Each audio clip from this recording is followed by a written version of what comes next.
Well, you two just need to work on your communication. If you're healing from the impact of betrayal trauma, you've likely heard some variation of this advice from someone. Maybe your therapist, maybe a book you read, maybe even your mother-in-law. And if you're like most couples who go through this, you've probably tried improving your communication by using I statements, trying to do more active listening, that kind of thing. But you already know by now that this doesn't help. Or maybe it helped for one or two conversations, and then you ended up right back where you started. We're going to push against the whole just communicate better idea and talk about what's really going on and why it doesn't help couples reeling from the effects of betrayal.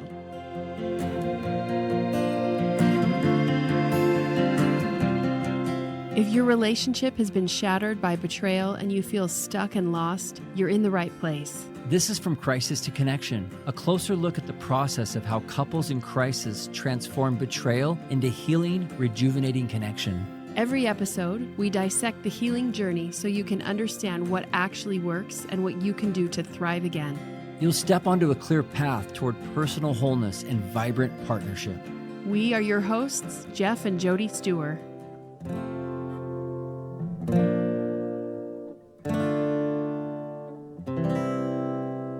Here's how we're going to walk through this topic. First, we're going to talk to the betrayed partner directly because it's likely you've been told more times than you can count that your communication is actually part of the problem.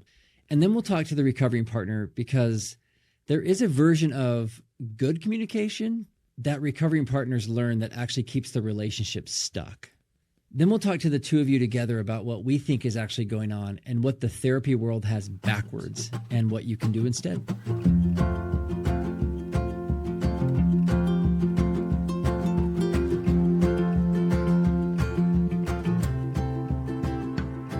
If I had a nickel for every, I probably shouldn't say nickel. I mean, okay, if I had $1, be current. Okay, yeah. If I had $10 for every time somebody comes in my office and basically says, "Well, we're just here to work on our communication." Really? Uh-huh. That's like where they start. Yeah. I think most people think when things aren't working in the relationship, and now less so with betrayal, but it still comes up a lot with betrayal. We just got to work on our communication. You know, there can be a lot of pressure to believe it's just a technique thing. Yeah. Kind of a thing. Yeah. Mm-hmm. So certainly in the betrayal context, that comment, we need to work on our communication, I think is one of the things that in a lot of ways victim blames the betrayed partner right out the gate. Yeah, for sure.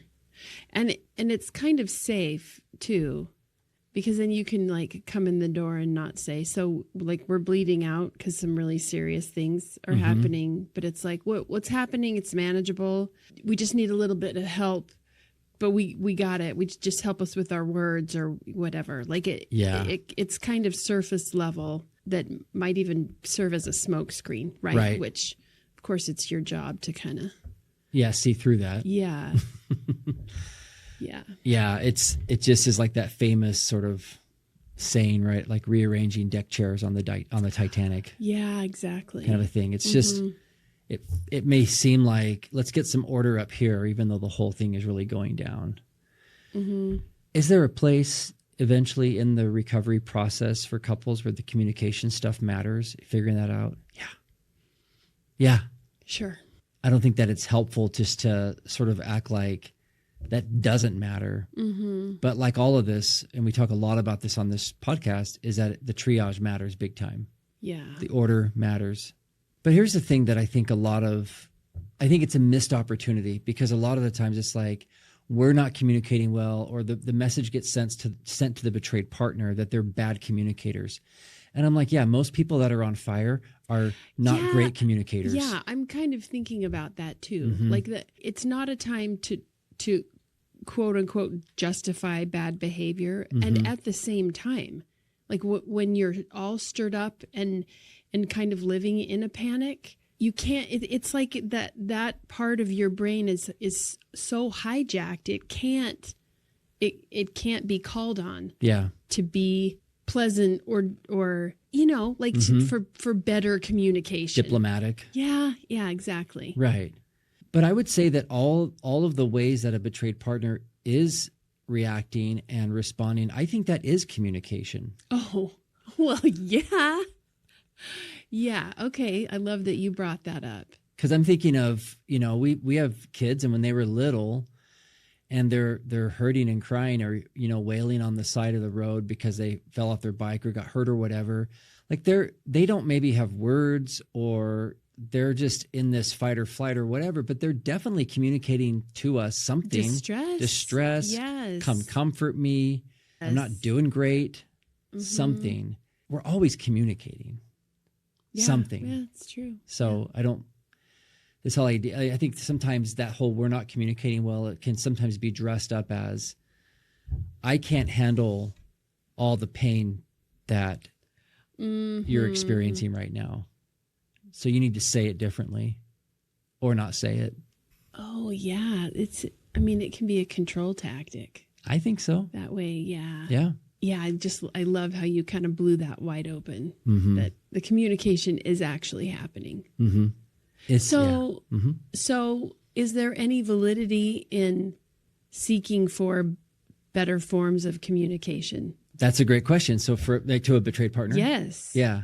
In fact, at the end of the episode, our kind of final thought example is from a betrayed partner who felt like it was important for her to respond in a different way to create like a different condition for their healing, which I thought was really interesting. This is someone who's in our Courageous Together program, and she gave me permission to share it. And so I'll share it at the end of the podcast. But yeah, I think that a betrayed partner does have an influence. I do think that like the way that they respond can shape things. But when I'm working with a couple, I certainly in early discovery, the early phases of discovery and crisis, pre-disclosure, like all these things, I just think it's important, unless there's something really violent and dangerous going on in the way the betrayed partner is responding. I feel like the partner who broke the trust, the recovering partner, has, I feel like, a big responsibility to hold and receive and really see what they can do to respond to all those communications that are coming from the betrayed partner, all the pain.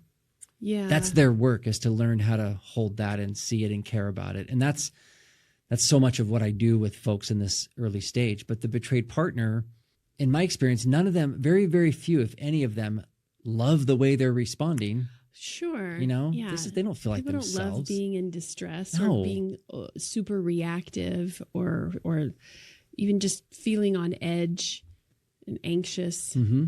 Yeah. And the distress is, there are reasons and messages and fears, longings, hurts under all of that. And so to just sort of say to a betrayed partner, like, well, we're not going to listen to you until you speak nicely. Oh, yeah. Whatever. It's like so unhelpful. Yeah. 100%. And not just unhelpful, but damaging. Yeah. That's exactly. So to me, it's like holding two things, which is like your responses as a betrayed partner, what you're communicating in whatever way you're communicating it, is definitely based in solid logic and facts and reasons. And at the same time, how do you want to communicate? How do you want to show up? How do you want to feel? Because I think that's a bigger question for the betrayed partner. Do you like the way you're showing up and communicating and expressing yourself? Is this working for you? Because a lot of the times they feel a tremendous amount of shame and discouragement and more overwhelmed because they were responding in ways that they didn't like. So a lot of the times having permission and support and education on how to create safety or have a safer environment settles down their nervous system. And then a lot of the times they're just like, oh, I feel like I can respond a lot better because I'm, and so a lot of that will come naturally as they feel more safe. But asking somebody, again, who's on fire to speak a little nicer, I think is just really, really hurtful. Yeah. If someone has told you that your communication is part of the problem, we want to push back on that.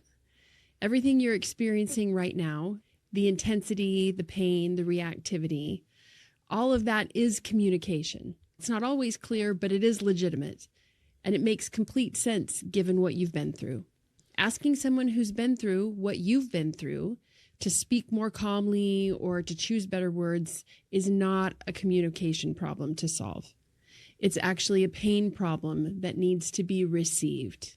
When you feel safer, your nervous system will settle, and how you express yourself will shift naturally. That's not something you fix with better word choices. It's something that changes as the conditions around you change.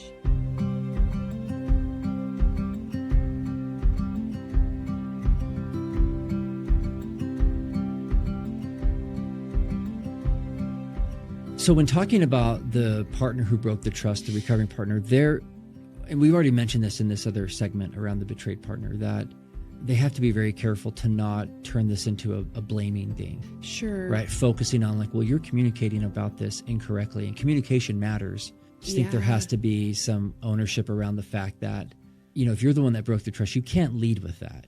You can't require that.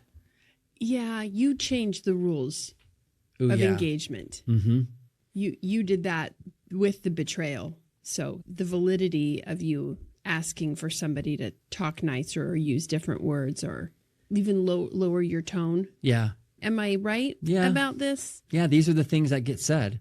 Yeah. And again, I just think, again, if I've used this metaphor a lot on the podcast and in my work with people and my programs, if you run over somebody with your car and you ask them to lower to change their tone, it just sounds crazy. Yeah, it's absurd. Absurd. So the recovering partner, I feel like, has a really powerful opportunity to see really what's underneath all the energy. To not make this about you're not communicating with me, because like we said earlier, there is a lot of communication going on. Yeah. And it's super clear that somebody's in a lot of pain. And what are you going to do about that? Okay, so when people come into your office and present with this, is it typically a recovering partner wanting a betrayed partner to communicate differently? Is that what the we need help with our communication typically indicates? Yeah, and the way it shows up more commonly is it can show up a couple different ways. The most common way would be, I'm doing all these things and you're not being nice to me because I'm doing all these things for you. So that's what they mean by we need help with our communication. Sometimes, yeah, that's a common one. Okay. Right. Or it's this thing of like, my betrayed partner won't talk to me, or they're more distant, or they won't engage with me. And so they're trying to figure out, how do we get communicating with this? And that can be for a lot of reasons, but a lot of the times it has to do with safety. Sometimes it has to do with the betrayed partner. Sometimes it's just checked out, done. Like but they haven't left yet. Sure. And so again, all of this, there is communication happening. Yeah. Yeah. And that's the part I want to emphasize, is that maybe it's not coming over to you the way that you would prefer, or maybe it's not a way that you recognize, but to sort of say that, you're not communicating is not accurate. In fact, I mean, you know how it is when you walk into a room and somebody is off. I mean, there's communication happening there. Yeah. Yeah, there is. Like we just can sense things. We can sense it about each other.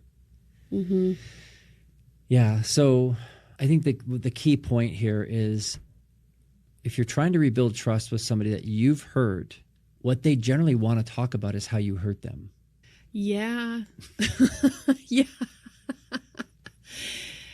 Yeah. And you're not in a position to dictate or even influence how they do that when you are the person who did the betraying. Right. Yeah, you're not in a position to be like, can we talk about something else? Oh, or can you talk to me about that differently? Either one is not appropriate. Now, again, if whatever's being communicated is done in a way that's violent or completely unproductive. I mean, I run into this occasionally. It's not uncommon, but, which is, just intense name calling and kind of a verbal beat down because there's so much pain. I mean, I don't think there's anything wrong with being able to say, it's like the message basically is, well, let me phrase it this way. I think it's more helpful to phrase it instead of saying like, stop doing this to me, right? Which can feel very unfair because it's like, well, you're the one that hurt. You can get into this back and forth. If the recovery partner is in a really good heart space of like, I really want to help my partner who I hurt, and like what they're sharing is clearly like, at an 11, it's really intense. What if the message back was something like, I can't feel what you're saying. I can't, like, I feel like it's not, I can't, it's like I'm getting so flooded, I can't really hear, and I want you to be heard. Huh. Like, right, the volume's too hear loud. You. Mm-hmm. Oh. But it's coming from a place of like, what you're saying matters. I And really do want to hear you. I really want to hear it. I can't, right? Oh, yeah. You could read a million books on communication techniques. I mean, like, what's that famous one? How to Win Friends and Influence People. Oh, wow. Yeah. Right? Like, it's kind of a sales book, and it's like super manipulative. And you can feel when people are doing that stuff to you. Like you're being managed. Yep. I hate that stuff. Oh, I hate being managed. You do? I don't know that. Can you say more about that? Yeah, probably a lot of people feel that way. Yeah, most of us we hate can it. sense that somebody's like just trying to like work us. Yeah. Communication techniques generally backfire when you haven't done the work of getting into your heart, creating safety, all these other things that I talk a lot about in my Courageous Together program. Like, you've got to set a very different stage before you even start thinking about techniques or whatever. But if the volume's too loud in terms of the intensity, it's not getting through, everybody's getting shut down, it's going nowhere, that doesn't benefit anyone. No. And the betrayed partner does deserve to be heard. Yes. Yes. You're not in a position right now to tell your betrayed partner how they should talk to you. You change the terms of the relationship through the betrayal, and asking your partner to communicate differently, like to lower her tone, use nicer words, or engage in a way that's more comfortable for you, is not something you've earned the right to do quite yet. Now, what you can do is look underneath all of that intensity and try and see what's there. You're going to see pain. You're going to see longing, fear, and hurt. And of course, all of it will be pointing directly at you. This is your job. You got to learn how to hold that. The intensity, of course, gets to a place where you can't take it in anymore. Then you've got to let your partner know that you want to be able to hear what they're saying. But it's not really about protecting you. There's a big difference between those two things, and your partner will be able to tell the difference.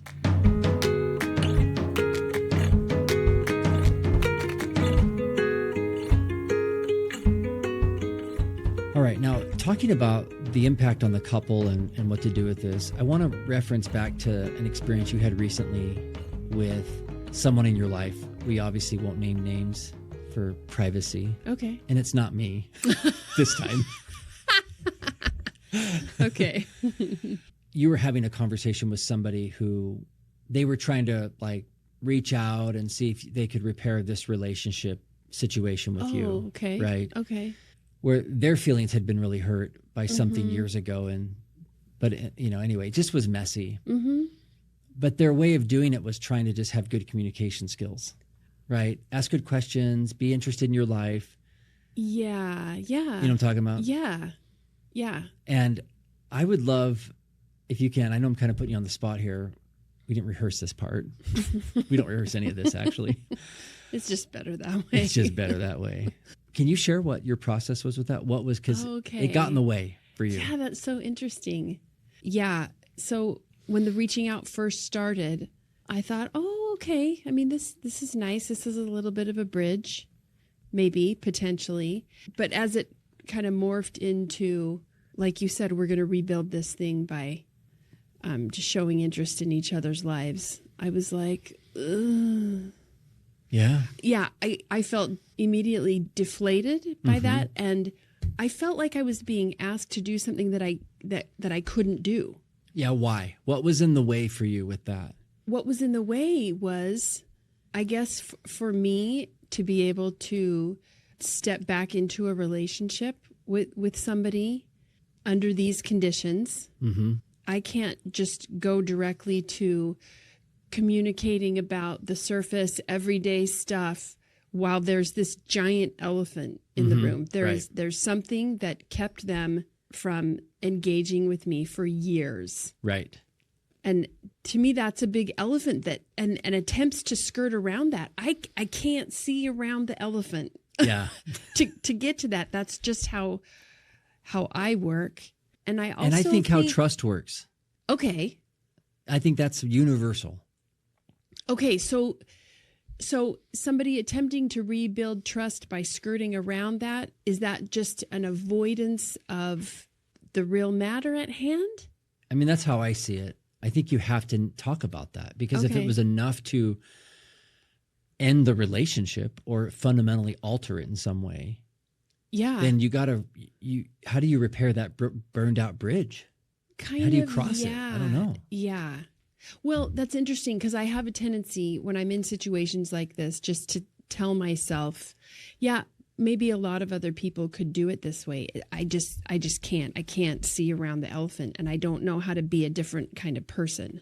Right. But you're saying that just fundamentally building trust can't be skirting around issues. Let me mention something on that. My personal belief is that, let's say that this person's framework of rebuilding a relationship that's been, effectively over for years, Yeah.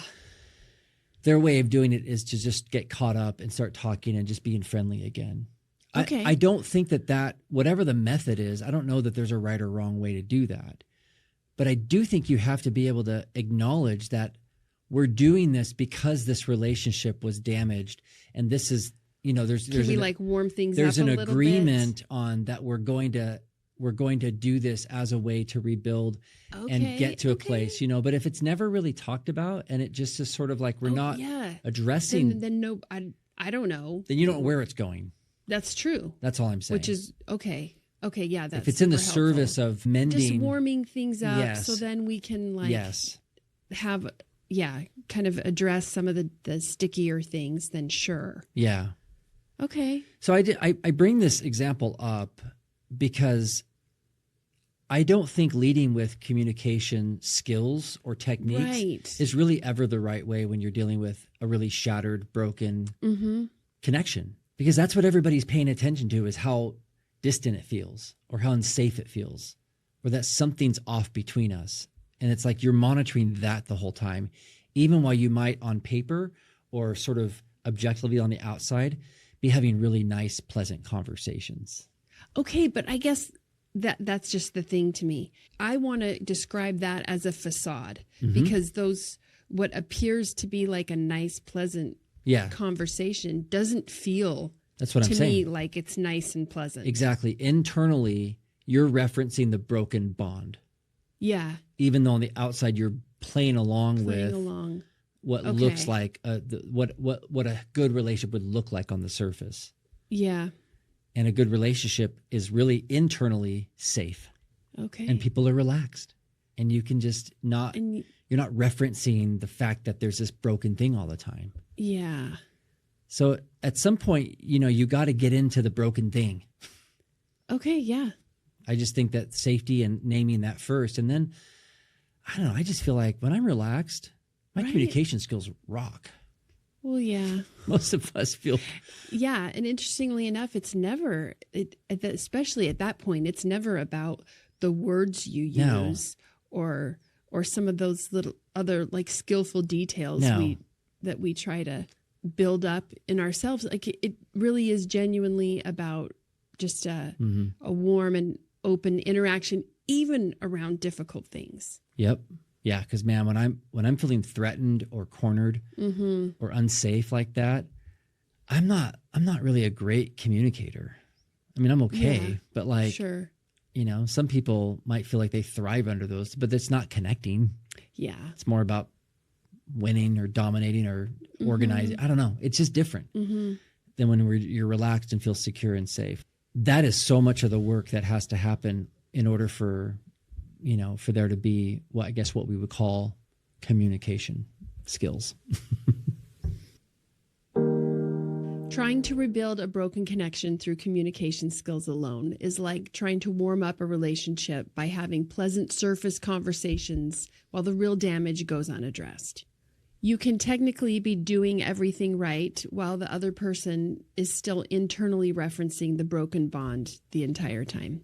So that doesn't go away just because the conversation looks fine from the outside. What has to happen first is acknowledging what broke and creating some safety around it. Good communication isn't a starting point. It's what naturally emerges when two people feel genuinely safe with each other. So get to the safety first, and the communication will take care of itself. If you're feeling lost and wondering where you are in your healing journey and what you should be working on right now or even next, we built a free assessment that tells both you and your partner where you are in the healing process. You can take a short assessment at whereismywork.com. It takes just a few minutes, and it will immediately give you a clear read on where you are and what comes next. You can click on the link in the show notes to take the assessment, or again, you can visit whereismywork.com so you can immediately get some clarity about where you are in your healing.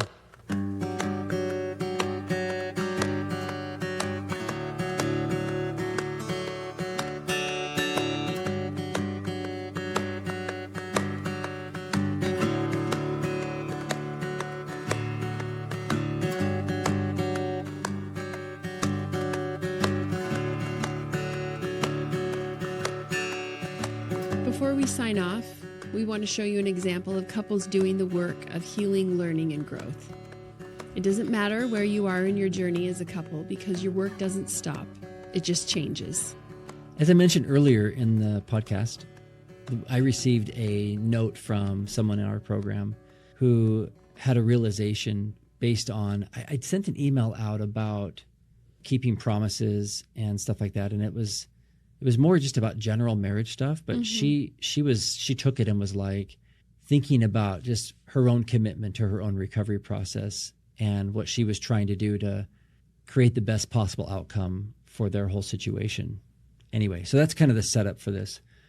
And basically she said, what surprised me the most over time is how much of my marriage ends up being about learning how to make repair even possible.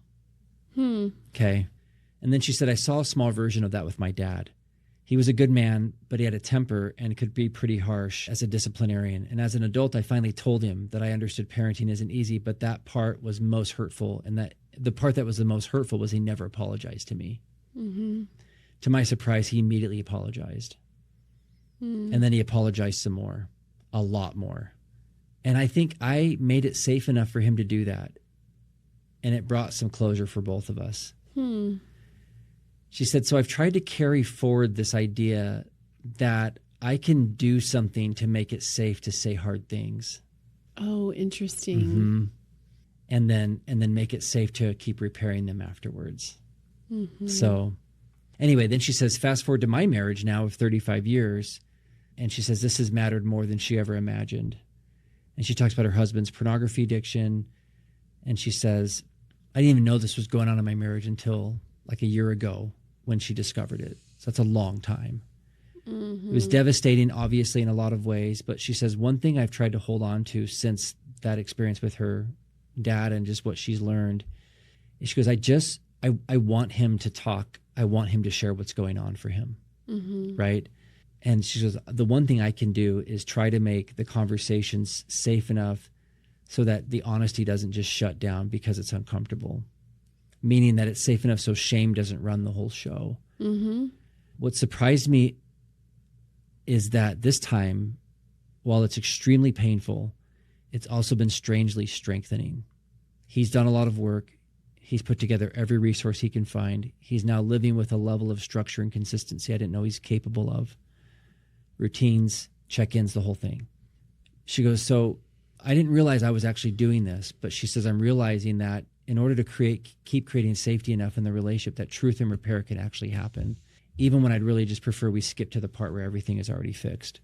So this can be a really tough thing to, like we talked about. Like it can feel like, is that the betrayed partner's responsibility to create safety so honesty and conversations can happen like she did with her dad or she does with her husband? Two people that have betrayed her deeply.